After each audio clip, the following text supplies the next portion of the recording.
You might have heard the stat before, but after 1 year, about 25% of businesses that started in that year fail.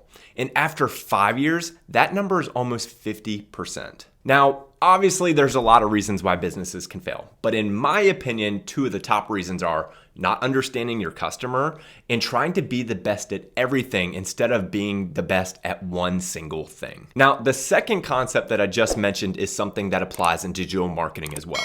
Instead of having a shotgun approach and launching a ton of campaigns, you should take your time, learn a particular campaign type, launch it, optimize it, and try to get better results before you move on to something else. Now, earlier this year, I had the opportunity to talk with Nathan Gotch, who is one of the top SEO experts in the world.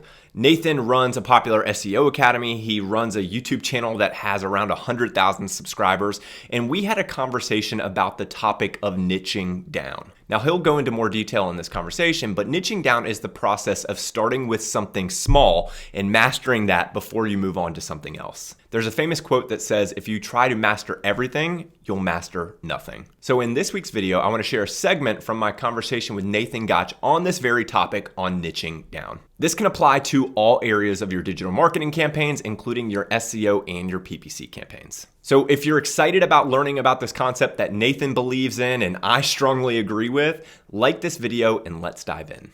But if I was starting today, the one thing I would do differently is pick a niche and just become a killer in that niche. Like you just become the one that just dominates that niche. You could pick virtually any niche and you would be the leader in that niche probably within a year because no one does it. Like you could pick anything, plumbers, landscapers, I don't know, anything you want. You could even go into SaaS, which is highly competitive, and you could pick a subset within SaaS to become the go-to there as well, right? So there's so many different ways to slice and dice niching down. Sometimes it's based on location. Other times, which I recommend, is more like picking a particular niche or vertical that you can go in. So like endodontists or, something like that. And then you can actually do it based on the service level too. Like if you wanted to get really specific, you could be like, I just do link building for endodontists. Your market's going to be pretty small there, right? But like, think about your competition is zero. Like you are the only one who would be the link building guy for endodontists. Like, and you could dominate that market very quickly. So, I think people tend to have and it's just natural tendency. We tend to think very big as far as what we need to do to capture a market. And like SaaS, like the SaaS industry has known this for a long time. They've been doing this let's say the good SaaS companies have been doing this well for a really long time. They pick a tiny, tiny little vertical and they just dominate that little tiny niche. And then they start to expand out once they've dominated, right? They don't just start with we're going to be this big, huge SaaS company. They start with no, what's this one segment of the market that we can really attack? And what you find out is even small segments are hard to dominate. Like once you really get into it, you're like, man, the example I like to use is where I live. I live in a very small city outside of St. Louis. I'm in St. Louis County, but it's outside of St. Louis City, in the suburbs. And where I live, there's only 12,000 people that live here.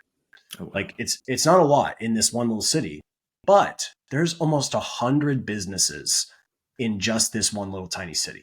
100. So you could literally become the go-to SEO expert in a tiny little 12,000 person city and build a very successful business. Like you could become that guy. So I'd say that's the one thing I would do differently. And that's why I get so excited about it, because I've seen also my friends do it and succeed very, very well. Like Chris Dreyer, which I'm sure you maybe heard his name, but founder of rankings.io, he started just doing personal injury. And he didn't go off that course for a long time. I think now they do more lawyers, but now he was on that path. That war path was just personal injury. And now it's when someone comes to me and it's personal injury lawyer and I'm like, I don't take on clients right now. I just say, yeah, just go to Chris. Right. So you start to get this weird situation where not only do you can dominate the niche super well, but then you also become this kind of referral based situation as well, where people are like, oh yeah, I know that Scott does this. So I'll just send it over there. Right. So there's just so many benefits. And then I didn't even talk about the operational side of it as well, which is you're getting similar clients. So then the operations is actually easier to fulfill as well. The campaigns become easier because they're all kind of similar. There's a lot there. And then as far as if I niche down in real life or whatever that may be or where it stems from. All I can say is that in the academy, when I first launched the academy in 2016, I just tried to do like, this is an SEO course. Like anyone who wants to join this SEO course. And that was fine, right? I got a lot of different people. I got affiliate marketers. I got niche site builders. I got agency people. Like it was just kind of everywhere, even business owners. But with this new training, I realized that the people that succeed the most with what I do are other agencies and other people who have clients. So now we only do SEO training for agencies. Now, of course, if you're a business owner, you want to come learn an SEO process that actually works, it will do that, right? That's absolutely. But the people who we have positioned ourselves to serve the best are, SEO training for agencies. So we've picked a niche, and I cannot express how much better it's been across the board.